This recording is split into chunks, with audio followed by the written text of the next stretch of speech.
Welcome to I news. AP రాజకీయాల్లో ఇప్పుడు ఒకే ఒక్క ప్రశ్న అందరినీ తొలిచేస్తోంది. వైఎస్ జగన్మోహన్ రెడ్డి ఎక్కడున్నారు? ఆయన ఎందుకు ప్రజల్లోకి రావటం లేదు? ఒకప్పుడు ప్రతిపక్ష నేతగా 3600 కిలోమీటర్లు పాదయాత్ర చేసి నిత్యం జనంలో ఉన్న జగన్ ఇప్పుడు కేవలం ప్రెస్ మీట్లకే ఎందుకు పరిమితమయ్యారు? 74 ఏళ్ల వయసులో చంద్రబాబు నాయుడు ప్రతిపక్షంలో ఉన్నప్పుడు నిత్యం రోడ్లపై ఉంటే యువకుడైన జగన్ ఎందుకు తాడేపల్లి ప్యాలెస్ దాటి రావటం లేదు? దీని వెనుక కేవలం రాజకీయ వ్యూహాలు మాత్రమే ఉన్నాయా, లేక ఆయన మానసిక స్థితిలో, యాటిట్యూడ్ లో ఏమైనా మార్పులు వచ్చాయా? జగన్ జనాల్లోకి రాకపోవటానికి గల ఆ 8 సంచలన కారణాలేంటి? దీని వెనుక ఉన్న జగన్ సైకలాజికల్ స్టేటస్ ఏంటి? Let's watch the story. AP మాజీ ముఖ్యమంత్రి జగన్ ఇంటి నుంచి బయటకు రారు అనే టాక్ ఉంది. ప్రతిపక్ష నాయకుడిగా నిత్యం ప్రజల్లో ఉండి ప్రజా సమస్యలపై పోరాడాల్సి ఉంటుంది. కానీ జగన్ మాత్రం ఎప్పుడో అప్పుడు అది అత్యవసరం అనుకుంటే తప్ప బయటకు రారు. చంద్రబాబు నాయుడు ప్రతిపక్ష నాయకుడిగా ఉన్నప్పుడు 74 ఏళ్ల వయసులో కూడా నిత్యం ప్రజల్లో ఉండేవారు. ఆయనతో పోల్చుకుంటే జగన్ ప్రజాక్షేత్రంలో తక్కువ కనిపిస్తారు. ప్రెస్ మీట్లకే పరిమితం అవుతారు. పార్టీ నాయకులను కూడా ఎక్కువగా కలవరు అనే టాక్ ఉంది. అదే చంద్రబాబు అధికారంలో ఉన్నా, ప్రతిపక్షంలో ఉన్నా ప్రజలను, ప్రజాప్రతినిధులను, పార్టీ నాయకులను నిత్యం కలుస్తారు. ఈ అంశంపై మానసిక విశ్లేషకులు ఏకంగా ఓ పరిశోధన చేశారు. అందులో విస్తుబోయే విషయాలు బయటపడ్డాయి. జగన్ వ్యవహార శైలి ఏంటి? ప్రజలను ఎందుకు కలవరు? ఎక్కువ మందితో ఎందుకు ఇంటరాక్ట్ కారు? ప్రజల మధ్య ఉండి ప్రజా సమస్యలపై పోరాడడానికి ఎందుకు ఇష్టపడరు? దీనికి కనీసం ఓ 8 కారణాలను మానసిక నిపుణులు చెబుతున్నారు. ఇక అందులో మొదటిది వ్యూహాత్మక రాజకీయ శైలి. జగన్ రాజకీయ వ్యూహం చంద్రబాబు నాయుడు శైలికి భిన్నంగా ఉంటుంది. నిత్యం ప్రజల్లో లేదా మీడియాలో ఉండడం కంటే ఒక నిర్దిష్టమైన వ్యూహం లేదా ఎన్నికల సమయం దగ్గర పడినప్పుడు మాత్రమే పూర్తి స్థాయిలో రోడ్లపైకి రావడం, పాదయాత్రలు చేయడం, బస్సు యాత్రలు చేయడం ఆయన శైలి. నిత్యం చిన్న చిన్న కార్యక్రమాలకు హాజరవడం కంటే ఒకేసారి పెద్ద ఎత్తున పొలిటికల్ ఇంపాక్ట్ చూపించాలనేదే ఆయన ఆలోచనగా విశ్లేషకులు భావిస్తున్నారు. తరచూ ప్రజలకు అందుబాటులో ఉంటే పలచన అవుతామనే ఫీలింగ్ కూడా ఇలాంటి నాయకులకు ఉంటుంది. ఇక 2, డిజిటల్ మీడియాపై నమ్మకం. కాలం మారింది. చెప్పాల్సిన విషయం ఎక్కడి నుంచి చెప్పవచ్చు, చేరాల్సిన చోటికి సమాచారం పోతుంది.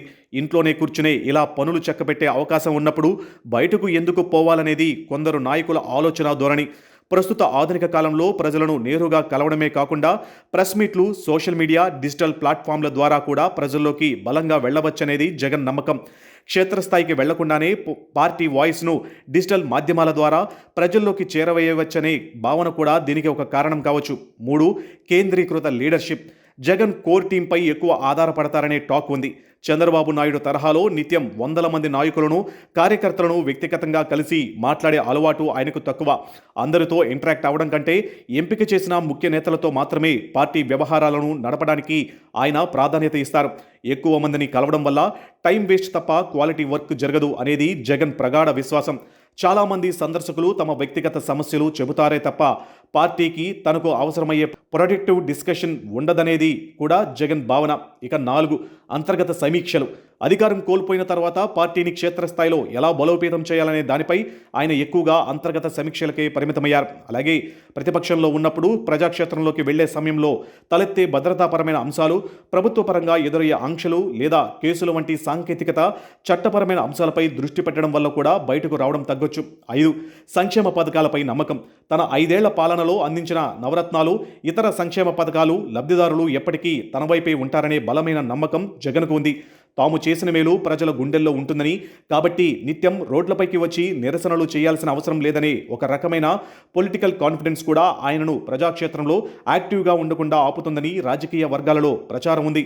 చంద్రబాబు ప్రభుత్వంపై వ్యతిరేకత వస్తే జనం తననే ఏరి కోరుకుంటారనే ఆత్మవిశ్వాసం కూడా జగన్లో ఉంది. ఇక ప్రజలపై అలక.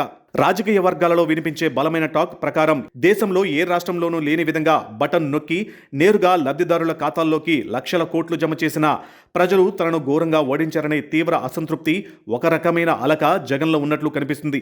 నేను ఎంత మంచి పని చేసినా ప్రజలు ఎందుకు ఆదరించలేదు అనే భావన వల్ల ఆయనకు ప్రజల్లోకి వెళ్లి మళ్లీ వారి సమస్యలపై పోరాడాలనే ఉత్సాహం ప్రస్తుతానికి తగ్గినట్లు విశ్లేషకులు భావిస్తారు. అంతర్గత సంభాషణల్లో పార్టీ నాయకులతో జగన్ పలుమార్లు ప్రజలు తప్పు చేశారు అనే అభిప్రాయం వెళ్ళగక్కుతుంటారు. ఇక మానసిక సిద్ధత లేకపోవడం. చంద్రబాబు నాయుడు సుదీర్ఘ రాజకీయ జీవితంలో ఎన్నో ఎత్తుపల్లాలు చూశారు.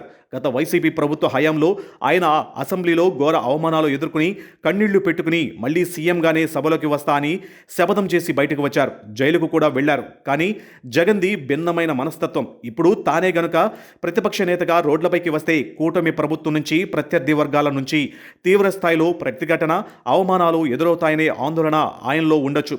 శాసనసభలో మైక్ ఇవ్వరనే కారణంతో సభకే వెళ్లకుండా ఉండడం కూడా ఈ అవమాన భయానికి ఒక ఉదాహరణగా రాజకీయ విశ్లేషకులు చెప్తారు. ఇక 8 కేసీఆర్, జయలలిత తరహా దృక్పథం. రాజకీయాల్లో కొందరు నాయకులు నిత్యం రోడ్లపై ఉంటూ ప్రజల్లో తిరగడాన్ని ఇష్టపడితే మరికొందరు నాయకులు భిన్నమైన శైలిని కలిగి ఉంటారు.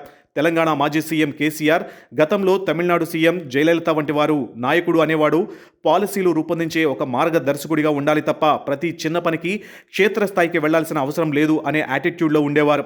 కేసీఆర్ ముఖ్యమంత్రిగా ఉన్నా, ఇప్పుడు ప్రతిపక్షంలో ఉన్న ఫామ్ హౌస్కే పరిమితమై వ్యూహాలు రచిస్తూ ఉంటారు. జగన్ కూడా ఇదే విధమైన రాజకీయ భావాజాలాన్ని నమ్ముతారని విశ్లేషకులు చెబుతారు. ప్రజలకు అవసరమైన సంక్షేమాన్ని, పథకాలను నేరుగా అందించడమే ముఖ్యమని, నిత్యం ప్రజల్లో ఉంటూ నిరసనలు, ధర్నాలు లేదా పలుగు పారా పట్టి క్షేత్ర పనుల్లో పాల్గొనడం అవసరం లేదనేది ఆయన వైఖరిగా కనిపిస్తుంది.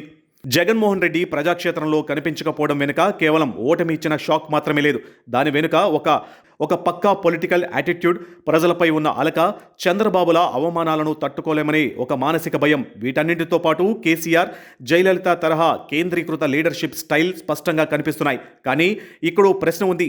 ప్రాంతీయ పార్టీల మనుగడ నిత్యం ప్రజల్లో ఉంటేనే సాధ్యమవుతుంది. మరి జగన్ అవలంబిస్తున్న ఈ తాడేపల్లి వ్యూహం వైసీపీని మళ్లీ అధికారంలోకి తెస్తుందా, లేక పార్టీని మరింత బలహీనపరుస్తుందా? కాలమే సమాధానం చెప్పాలి.